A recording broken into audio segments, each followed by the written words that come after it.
Dieu, viens à mon aide. Seigneur, à notre secours. Gloire au Père et au Fils et au Saint-Esprit, au Dieu qui était et qui vient, pour les siècles des siècles. Amen. L'ange du Seigneur apporta l'annonce à Marie. Et elle conçut du Saint-Esprit. Voici la servante du Seigneur. Qu'il me soit fait selon votre parole. Et le Verbe s'est fait chair. Et il a habité parmi nous. Priez pour nous, Sainte Mère de Dieu, Afin que nous soyons rendus dignes des promesses du Christ.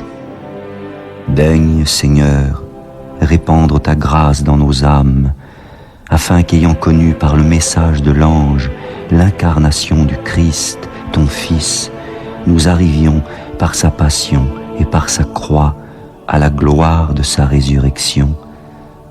Par le Christ notre Seigneur. Amen.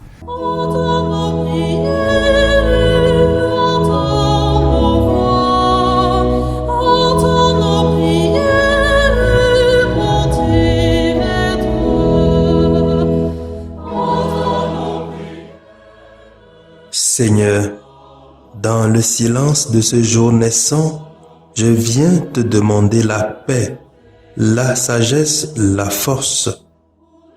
Je veux regarder aujourd'hui le monde avec des yeux tout remplis d'amour, être patient, compréhensif, doux et sage, voir au-delà des apparences tes enfants, comme tu les vois toi-même, et ainsi ne voir que le bien en chacun.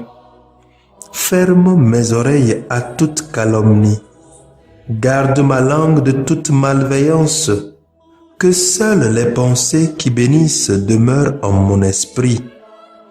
Que je sois si bienveillant et si joyeux, que tous ceux qui m'approchent sentent ta présence. Revêts-moi de ta beauté, Seigneur, pour qu'au long de ce jour, je te révèle. Amen.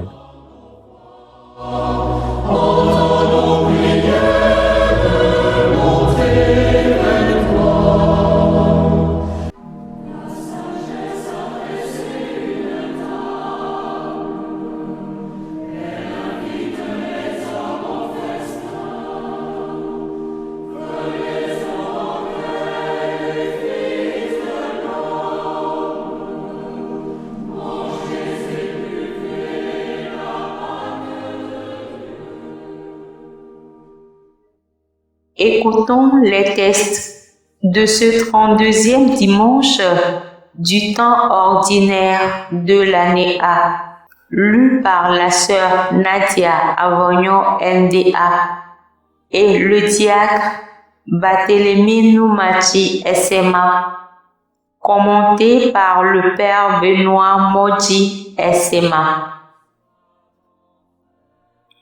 Première lecture.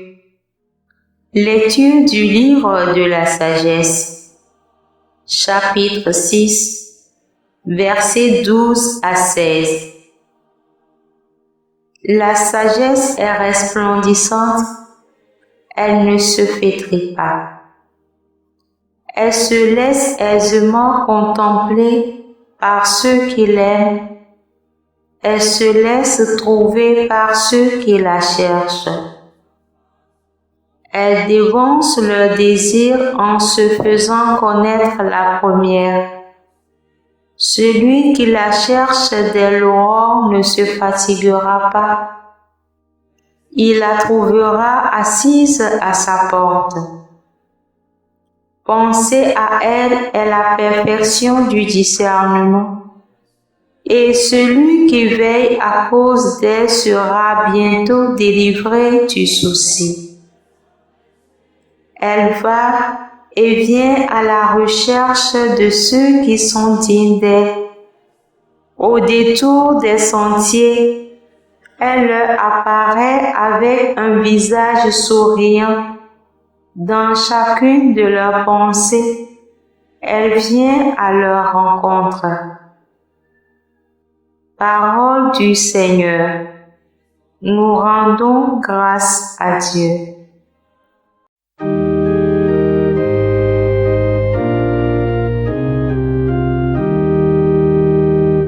Mon âme a soif de toi, Seigneur mon Dieu. Dieu, tu es mon Dieu, je te cherche dès l'aube. Mon âme a soif de toi. Après toi languit ma chair, terre aride, altérée sans eau. Je t'ai contemplé au sanctuaire, j'ai vu ta force et ta gloire. Ton amour vaut mieux que la vie, tu seras la louange de mes lèvres. Mon âme a soif de toi, Seigneur mon Dieu. Toute ma vie je vais te bénir, lever les mains en invoquant ton nom. Comme par un festin je serai rassasié, la joie sur les lèvres, je dirai ta louange. Dans la nuit, je me souviens de toi, et je reste des heures à te parler.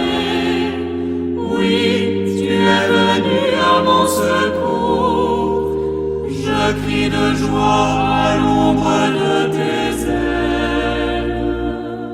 Mon âme a soif de toi, Seigneur mon Dieu. Deuxième lecture. Lecture de la première lettre de Saint Paul apôtre aux Thessaloniciens.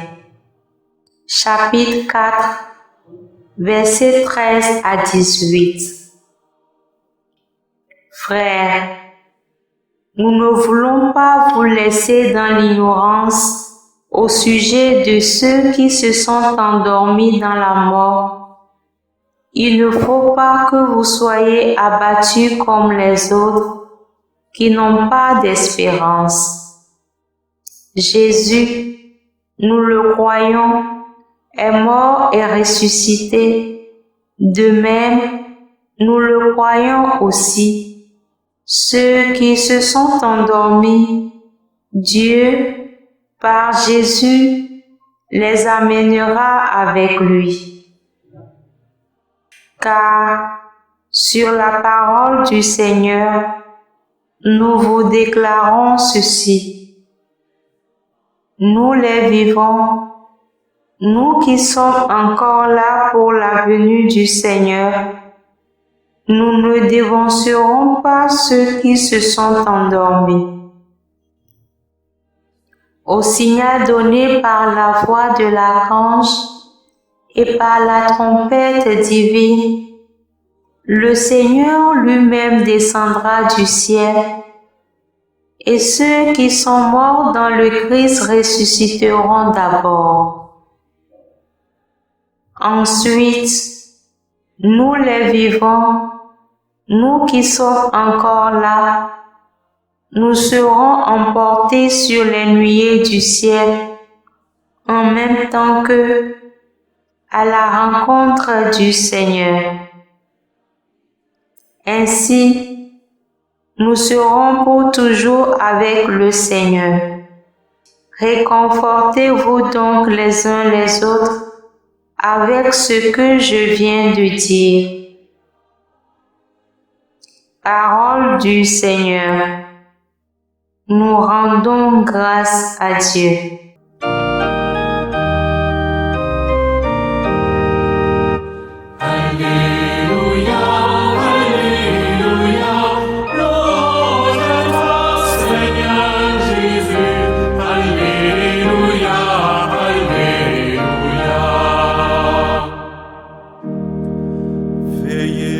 Tenez-vous prêts, c'est à l'heure où vous n'y pensez pas que le Fils de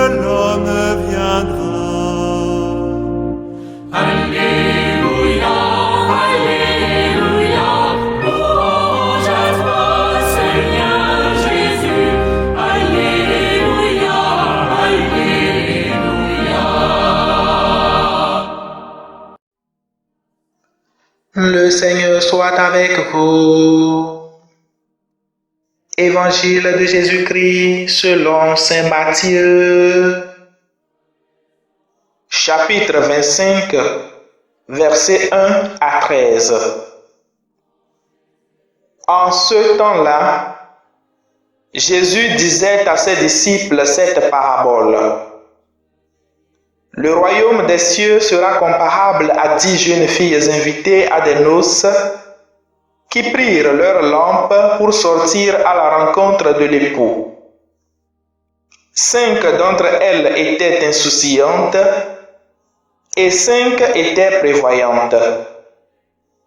Les insouciantes avaient pris leurs lampes sans emporter d'huile, tandis que les prévoyantes avaient pris avec leurs lampes des flacons d'huile.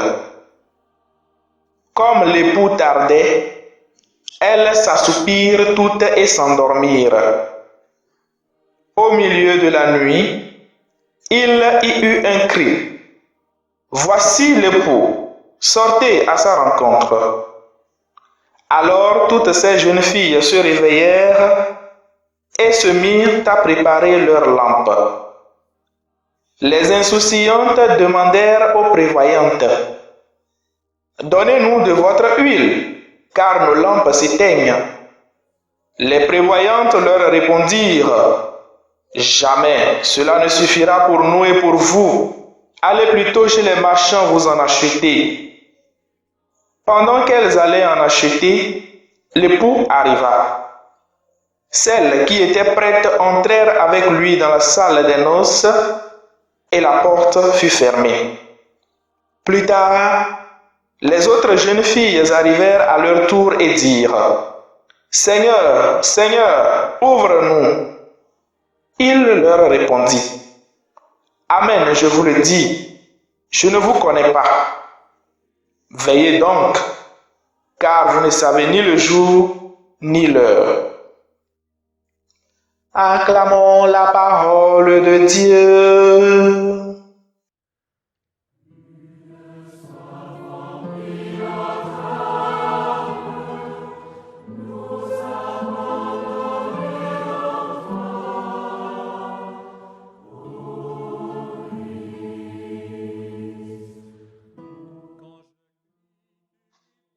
Bien chers frères et sœurs dans le Christ, loué soit Jésus-Christ. Les textes de ce dimanche nous invitent à une attente dans la préparation, ou mieux, une attente active. Dans notre vie ordinaire, nous nous préparons pour les événements. Nous nous préparons pour recevoir des invités et parfois même la préparation varie selon le type d'invité que nous avons. Nous nous préparons quand nous avons un rendez-vous. Nous nous préparons pour l'école ou pour le travail. Dans notre cas ici, l'attente et la préparation sont à un niveau beaucoup plus profond et plus grand compte tenu de celui qui vient. Car nous nous préparons pour accueillir le Sauveur du monde. Alors, que signifie pour nous l'attente et la préparation de la venue du Sauveur?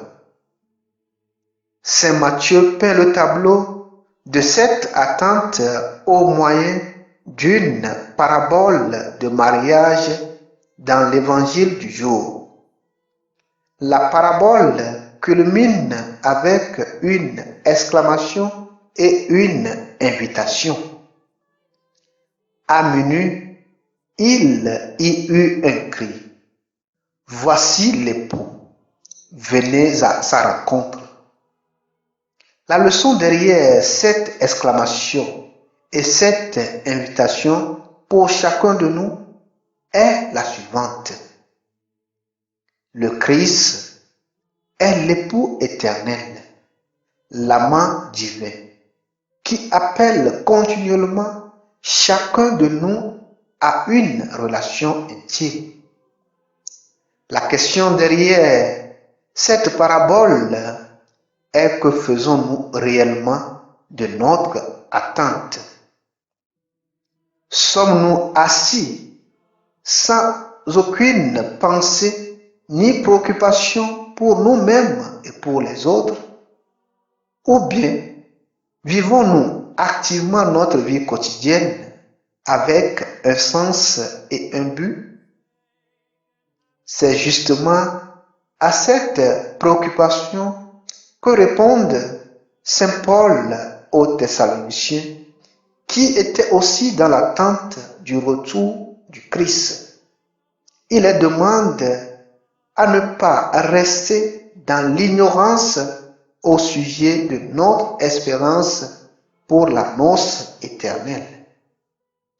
Ainsi dit, l'attente exige une préparation. Alors, Saint Paul les invite à ne pas se dérober de leurs responsabilités, mais de travailler pour que la communauté retrouve son équilibre en se soutenant les uns les autres.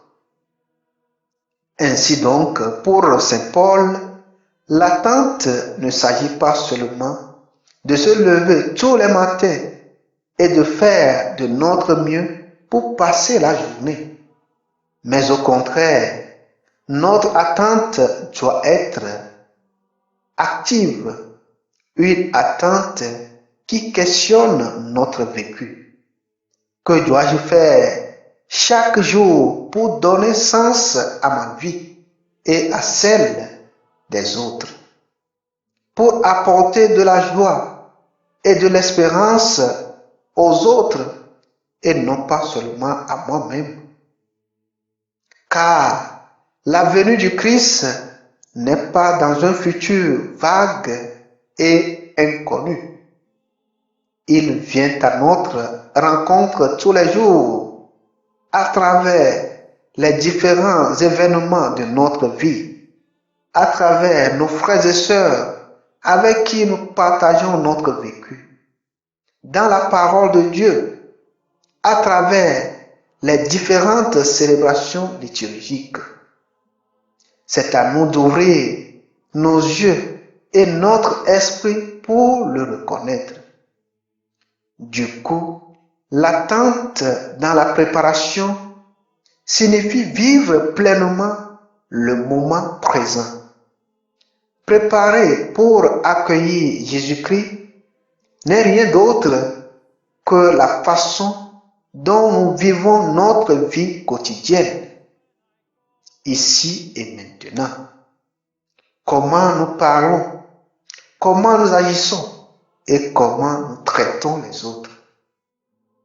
Chers frères et sœurs, le défi et l'invitation à la préparation pour la venue du Sauveur sont grands et exigent une grande sagesse de notre part pour vivre mieux notre vie quotidienne en tant que disciples du Christ. C'est pour cela que la première lecture nous invite à aller à la recherche de cette sagesse qui est Dieu lui-même. C'est lui qui donne sens à notre vie. L'attente n'est jamais passive. Cela ne signifie pas simplement de rester assis dans notre chambre et dire « tout va mal ».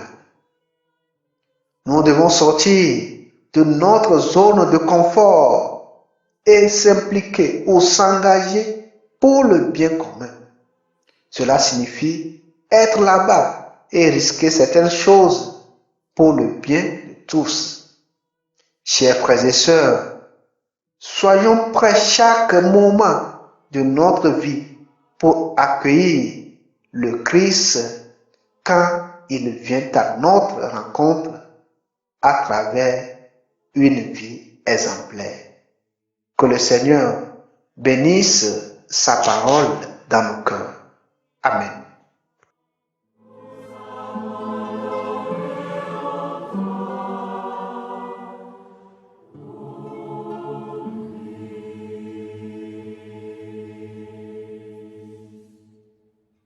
Le Seigneur soit avec vous. Et avec votre esprit. Que Dieu Tout-Puissant vous bénisse, le Père, le Fils et le Saint-Esprit.